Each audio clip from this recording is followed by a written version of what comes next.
l'Allemagne accueillera la 17e édition du championnat d'Europe de l'UEFA Euro 2024, qui se tiendra du 14 juin au 14 juillet 2024. Lors de cette compétition, 6 grosses affiches sont attendues.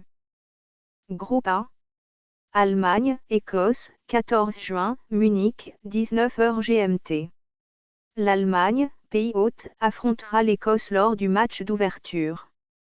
L'Allemagne, triple vainqueur de l'Euro en 1972, 1980 et 1996, participe à une 14e édition de ce tournoi, un record, et aimerait beaucoup triompher à nouveau devant ses supporters. Mais la Nationalmannschaft n'aura pas la tâche facile contre l'Écosse, qui n'a perdu qu'une seule fois lors des qualifications et a remporté des succès de prestige contre des pays comme l'Espagne et la Norvège en cours de route. Rappelons que l'Écosse n'a jamais battu l'Allemagne en 8 matchs de compétition à ce jour, mais tout pourrait arriver à Munich. Groupe B, Espagne, Italie, 20 juin, Gelsenkirchen, 19h GMT. Ces deux grosses écuries se retrouveront pour un 5e Euro consécutif lors de la 2e journée, dans un match qui a tous les ingrédients pour potentiellement rentrer dans les annales du tournoi. L'Espagne a remporté l'Euro pour la dernière fois en 2012 après avoir battu l'Italie 4-0 en finale, et sera cette fois encore parmi les favoris pour aller au bout.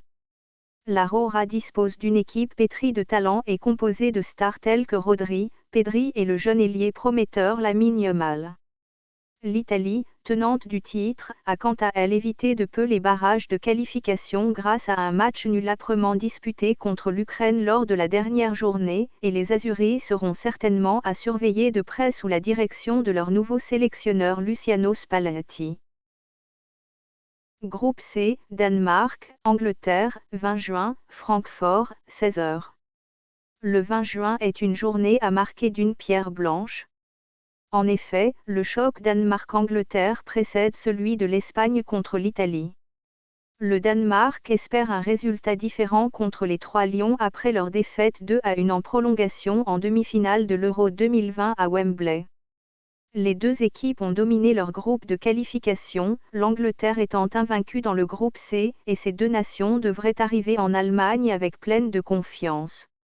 Groupe D, Pays-Bas, France, 21 juin, Leipzig, 19h. Les Pays-Bas, champions d'Europe en 1988, affrontent la France, vainqueur du tournoi à 2 reprises 1984 et 2000. Depuis 2004, les Néerlandais n'ont pas dépassé les quarts de finale de l'Euro. Avec les joueurs comme Virgil van Dijk, Xavi Simons ou encore Cody Gakpo, cette équipe possède suffisamment d'atouts pour aller plus loin à cette occasion. La France s'est faite sortir par la Suisse au tir au but en 8e de finale de l'Euro 2020, les Bleus espérant cette fois aller au bout grâce à leur talisman offensif Kylian Mbappé. La France a battu les Pays-Bas à 2 reprises lors des éliminatoires, et il sera intéressant de voir si cela donnera ou non à l'équipe de Didier Deschamps un avantage psychologique avant cette rencontre de la 2e journée. Groupe E, Belgique, Roumanie, 22 juin, Cologne, 19h GMT. La Belgique devrait être optimiste quant à sa capacité à marquer en Allemagne, l'attaquant Romelu Lukaku établissant un nouveau record pour une seule campagne de qualification pour le championnat d'Europe avec ses 14 buts dans le groupe F. Après avoir raté le coche en éliminatoire pour l'Euro 2020, la Roumanie est de retour et participe à ce tournoi pour la 6e fois. Leur meilleure performance remonte à 2000, lorsqu'ils s'étaient imposés dans un groupe relevé contenant l'Angleterre, l'Allemagne et le Portugal avant de s'incliner face à l'Italie en quart de finale. Ces équipes ne se sont rencontrées que 2 fois en match de compétition à ce jour, enregistrant chacune une victoire en éliminatoire pour la Coupe du Monde 1994. Qui prendra le dessus à cette occasion? Groupe F, Turquie, Portugal, 22 juin, Dortmund, 16h. Cristiano Ronaldo ayant à cœur d'ajouter un dernier trophée majeur à son reluisant palmarès, l'Euro 2024 pourrait être sa dernière compétition internationale.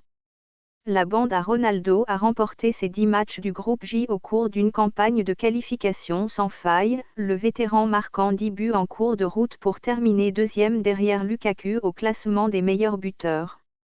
Le Portugal pourrait cependant connaître davantage de difficultés contre la Turquie de Vincenzo Montella, vainqueur du groupe D et pressenti par de nombreux observateurs comme l'une des surprises potentielles lors de cette phase finale.